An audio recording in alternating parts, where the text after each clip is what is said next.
महामारी से भारत के गरीबों और बुजुर्गों पर दोहरी मार पड़ रही है। इस वायरस के दौरान घरेलू हिंसा के अलावा बुजुर्गों से किए गए अत्याचार के मामलों में भी बढ़ोतरी हुई है।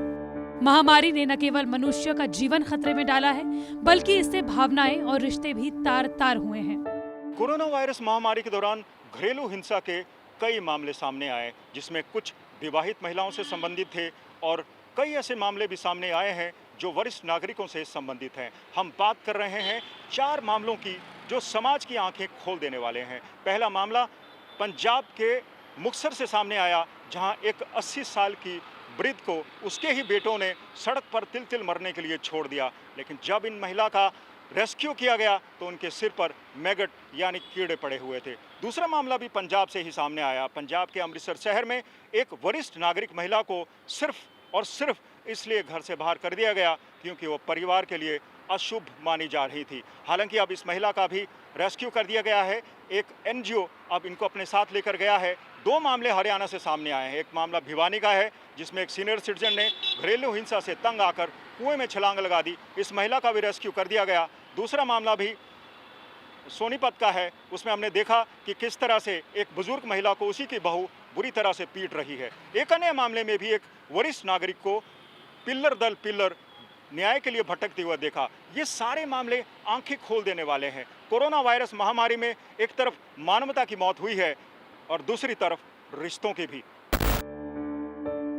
पिछले हफ्ते मुक्तसर में एक हृदय विदारक घटना सामने आई, जब 80 साल की महेंद्र कौर को एक गड्ढे में पाया गया। जिस वक्त इस महिला को रेस्क्यू किया गया, उस वक्त इसके सर पर कीड़े रेंग रहे थे। इस बुजुर्ग महिला की 2 दिन बाद मौत हो गई। हैरान करने वाली बात यह है कि इस बुजुर्ग महिला का एक बेटा एक्साइज विभाग में अधिकारी तो दूसरा राजनेता है, जबकि पोती पंजाब सिविल सेवा अधिकारी है। मगर 80 साल की बुजुर्ग महेंद्र कौर का कोई नहीं है।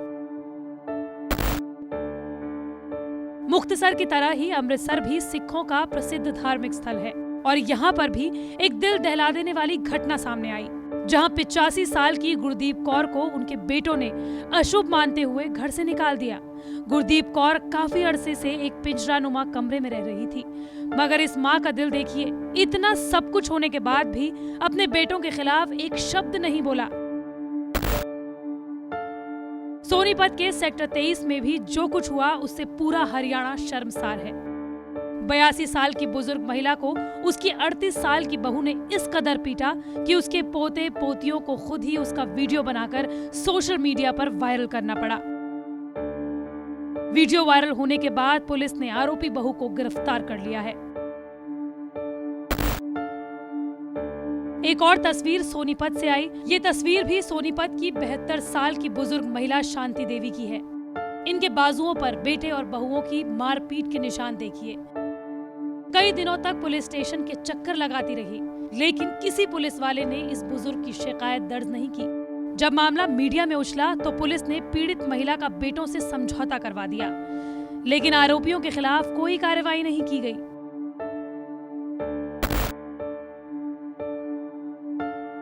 बेटे बहू से प्रताड़ित 55 साल की अधेड़ महिला की ये तस्वीर भिवानी से आई है।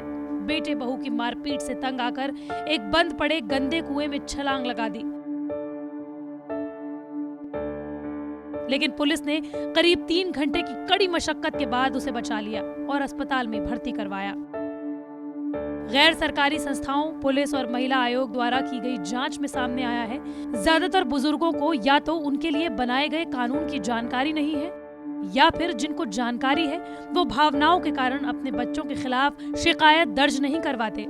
सीनियर सिटीजन एक्ट है जो कि उसके अकॉर्डिंग 3 महीने की सजा और 5,000 रुपए फाइन बोथ, ये सीनियर सिटीजन एक्ट कहता है, जो कि अमूलन सभी पेरेंट्स को, हमारे इंडियन पेरेंट्स बहुत इमोशनल है, वो इस एक्ट के बारे में जानते नहीं है या बच्चे बताना ही नहीं चाहते कि उनके भी कॉन्स्टिट्यूशनल राइट्स हैं। ऐसा नहीं है कि भारत में सीनियर सिटीजन्स और अभिभावकों की देखभाल के लिए कानून नहीं है। साल 2007 में maintenance and welfare of parents and senior citizens कानून लाया गया था। इसमें उनकी देखभाल करने के काफ़ी प्रोविजंस हैं और साल 2019 में इसी कानून की अमेंडमेंट का एक बिल भी आया था, जिसे अभी पास होना बाकी है। इस बिल में न केवल अपने माता पिता और वरिष्ठ नागरिकों को नज़रअंदाज करने वाले लोगों के लिए 6 महीने की जेल और 10,000 रुपये जुर्माने का प्रोविज़न है, बल्कि उनसे हर महीने पेरेंट्स की मेंटेनेंस के लिए भत्ता वसूलने का प्रावधान भी किया गया है।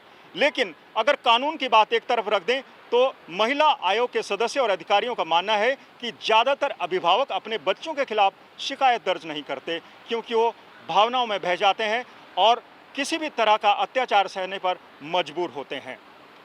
अगर हम इस तरह के मामलों के लिए बच्चों को जिम्मेवार ठहराएं तो इसके साथ साथ हमें स्थानीय पुलिस और सोशल वेलफेयर डिपार्टमेंट को भी जिम्मेवार ठहराना होगा, क्योंकि ज़्यादातर मामले उनकी नज़र में होते हैं, उनकी तरफ वो आंखें फेर देते हैं और केवल तभी कार्रवाई करते हैं जब इन मामलों को मीडिया में हाईलाइट किया जाता है। ज़रूरत है कि पेरेंट्स के मेंटेनेंस और वेलफेयर से संबंधित जो अमेंडमेंट बिल अभी लंबित पड़ा है वो जल्दी से जल्दी पास हो और इस तरह के मामलों पर रोक लगाई जा सके।